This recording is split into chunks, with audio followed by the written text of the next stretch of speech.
मैले देखेको ठाउँ होइन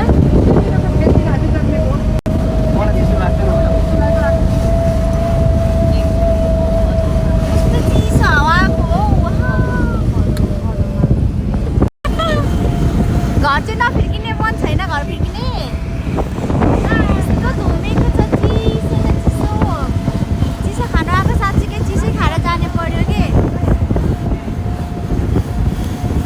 कस्तो दामीको देखेको हौ यहाँ बसेर टिकटक बनाउनु पर्थ्यो नि तर दाइले गाडी नै रोकिदिनु हुन्न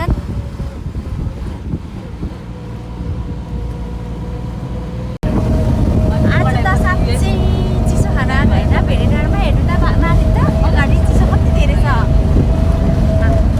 खानै दियो अब त्यही त खाने हो नि अब त्यो पनि साँझ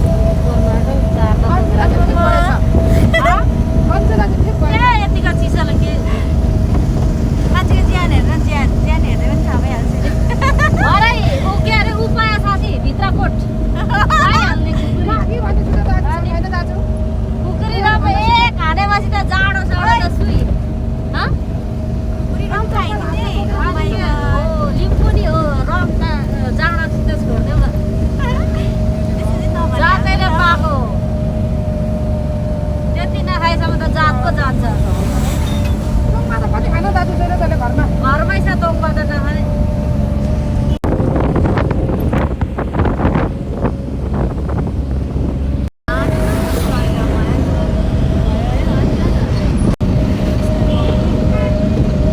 अब चाहिँ हामी ठ्याक्कै भेडेटार आइपुग्न लाग्यौँ है साथीहरू मैले छोटो छोटो भ्लगहरू बनाइराखेको छ होइन आज एकदम धेरै चिसो रहेछ है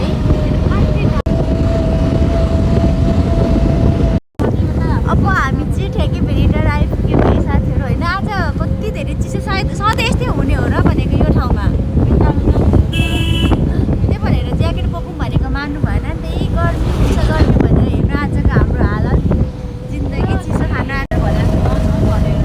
हामी चाहिँ अब ठ्याक्कै भेडेटार आइपुग्यौँ होइन अब हेरौँ यहाँ दाइले हाम्रो ड्राइभर दाजुले हामीलाई माथिसम्म लगिदिनुहुन्छ कि हुँदैन एकदम ठ्याक्कै धेरै चिसो रहेछ कि यस्तो छ है आजको हाम्रो भेडेटारको मौसम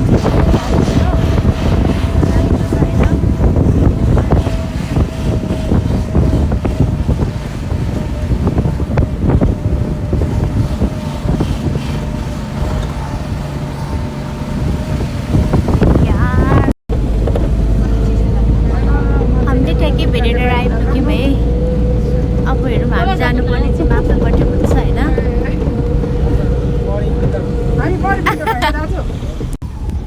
पिङ खेल्नु जाने अरे हामी पिङ खेल्नु जानु भनेर आएको है तपाईँहरू कहाँ हुने पुऱ्याइसकेको चाहिँ गन्तव्यसम्म पुऱ्याउनु न अन्त नि चोकमा अन्त अब त्यहाँसम्म पनि पुऱ्याउनु न त के अनि हामी जानुपर्ने हुन्छ नि त त्यहाँसम्म होइन जान भरे घुम्न नि सक्छौँ तपाईँकै गाडीमा हामीलाई लिएर जानु है दादा भोलिसम्म भए नि लानु न भोलि वा कस्तो राम्रो हामी चाहिँ ठ्याक्कै फेरि आएर घुर्ने बेलामा चट्ट अब हामी चाहिँ आइपुग्न आँट्यौँ है साथीहरू अब आइपुग्न आँट्यौँ अब अर्काकै बुढी त हुन्छ नि त अनि कहाँ तपाईँको बुढी हुनु त यहाँसम्म मात्रै हो र त्यसो भने हतार छ भने जानु हतार छैन भने बस्नु भनेको ल यहाँ पैसा दिएको नि देखाइदिउँ न हाम्रो ड्राइभर दाइलाई मैले हामीले यतै हेरेर हेर्दा भन्छ दादा अन्त त्यति हो अन्त अनि बन्द गरेको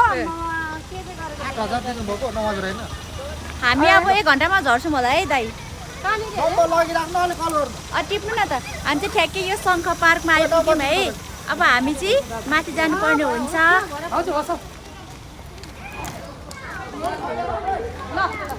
नआउन पनि सक्छौँ नि यस्तो कति तातो हौ आज त आफ्नो गर्मी भयो मलाई त गर्मी पो भयो गाडी जाँदा रहेछ यो हरामी दाजुले टक्क लाएर यताबाट जानुपर्ने हुन्छ होइन अब आउनु त आएको थिएन लोकेसन हेरेर मात्रै यो यही हो कि भनेर थाहा भएर जाँदैछौँ हामी चाहिँ के उयो पनि राखेन छ त हौ के पो भन्छ त्यो लोकेसन ए ऊ यहाँ रहेछ अन्त भेडेटारको मौसम सधैँ यस्तै हुन्छ कि आज मात्रै हो कि कस्तो राम्रो बाटो मेरो बुढा देखिरहेछ। रहेछ त मलाई अन्जु जस्तो मेरो उसको पालो मान्छेले आँट्यो भने एकै सेकेन्डमा हुने रहेछ हो कि होइन लु भन्नु त। ल ल हो र 5 मिनट पनि होइन हामीले यति प्लान गरेको, तर ठ्याक्कै भोलि हामी भोलि पो भइजान्छ त। आइपुग्यो। अब यहाँबाट 7 बजी झऱ्यौँ भने नि पुग्छौँ त। हो बस्छ ओइ छिटो छिटो जाउँ, अहिले करेन्ट लाग्नु सक्छ। हेर्नु साडा गर्दैछ म त मेरो चप्पल बोकेको छु अब माथितिरको बाटो चाहिँ यस्तो छ तर कस्तो राम्रो रहेछ क्या। निकै माथि पो हो क्या। माथि नै होला नि अझै मान्छेहरू आउँदैछ। आजको मौसम त होइन आज मात्रै होइन होला, सधैँ यस्तै हुन्छ होला नि यता। कुहिरोले छोप्न आँटिसक्यो हामीलाई। हेर्नु त साथीहरू यस्तो छ आजको हाम्रो भेरेटारको मौसम चाहिँ। बादलकै बिचमै भयो त नि, ल हेर्नु न भेरेटारको चिसो हावा आइपुग्यो है। अब हामी ठ्याक्कै अहिले चाहिँ भाइरल पिङ खेल्ने ठाउँमा आइपुग्यौँ है। तर आज चाहिँ मौसम चाहिँ साँच्चै राम्रो क्या, तर जाडो चाहिँ कति धेरै जाडो। हामी चाहिँ ठ्याक्कै आइपुगेको है साथीहरू होइन, तर ठ्याक्कै पानी पर्यो क्या आइपुग्ने बित्तिकै। अब के गर्ने हो कि हेर्नु त हेर्नु न साथीहरू कुदेको अरे ऊ पानी आएर। कस्तो दिनमा आइएछ हौ ए भगवान्। पानी आयो ठ्याक्कै आयो पनि। म बिजोगबाट बसेको छ यता बिचरा, बिजोग भएर बसिरहेछ। आइपुग्नु पनि ठ्याक्कै पानी आइदियो कि यस्तो भइदियो नि त। हेर्छ त ठ्याक्कै हामी आइ पनि पुग्नु होइन। अब त्यो के अरे पिङ खेल्नु जाने बाटो चाहिँ यो थियो, माथिसम्म पुगेको ठ्याक्कै। यस्तो भएपछि त अब यहाँ बस्नुपर्ने हुन्छ। पानी परेर यस्तो भइरहेछ। अलिअलि देख्यो है।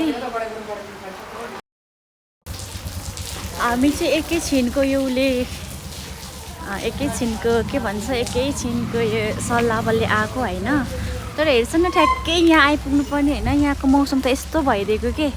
अनि अब के गर्ने त, बल्ल आयो। अब फेरि जानुपर्ने हुन्छ हामी घर। आज यस्तो भइरहेछ। पिङ खेल्ने ठाउँ चाहिँ त्यहाँ माथि रहेछ है, यस्तो भइराखेको छ। अब हामी चाहिँ यत्तिकै जानुपर्ने हुन्छ आज। चाहिँ हामी यत्तिकै यसरी गरेर जानुपर्ने हुन्छ साथीहरू। यहाँ हेर्छ त यस्तो भइराखेको छ नि त, पुरै पानी परेर। धन्न मैले चाहिँ बोतल लिएर आइछु, नत्र भने मेरो बिजोग हुने थियो है। आज त यस्तो भइरहेछ है भेरेटारको मौसम। यहाँ हेर्छु त अब हाम्रो इन्डिङ चाहिँ यहीँसम्म हुन्छ। आज के अरे पिङ पनि खेल्न पाएन, त्यही भएरै यहाँ माथि रहेछ पिङ खेल्ने ठाउँ चाहिँ माथि। अब हामी चाहिँ यहीँदेखि फर्किने। कस्तो स्याड भयो क्या म चाहिँ। अझै पानी आइरहेको छ नि त, पानीमा भिजी भएको भिडियो बनाउँदैछु।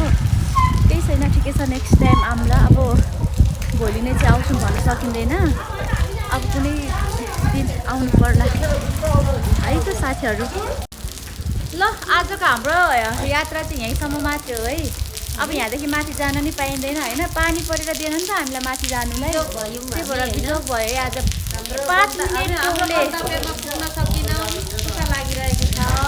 5 मिनटको सल्लाहले आएको, त्यही पनि भन्नु पाएन नि त। अब चाहिँ हामी फेरि ट्याक्कै लाएर सरर धरान फर्किने अवस्था। हामी अब कहाँ जान्छौँ? हामी धरान जान्छौँ कि भेरेटारमा बस्छौँ हौ बस्ने। ओके अब हाम्रो चाहिँ आएर पिङ खेल्ने सपना सबै चकनाचुर भयो पानी परेकोले गर्दाखेरि। के गर्ने अब नेक्स्ट टाइम आउनु पर्दा। रुनु पर्ने बेलामा हाँसेर के अरे के भन्छ नि, रुनु पर्ने बेलामा चाहिँ हाँसेर मेरो यो भ्लग चाहिँ इन गर्नुपर्ने भएको छ गाइजहरू। केही छैन, ठिकै छ। त्यसै गर्नु ल, त्यसै गरी राख्नु।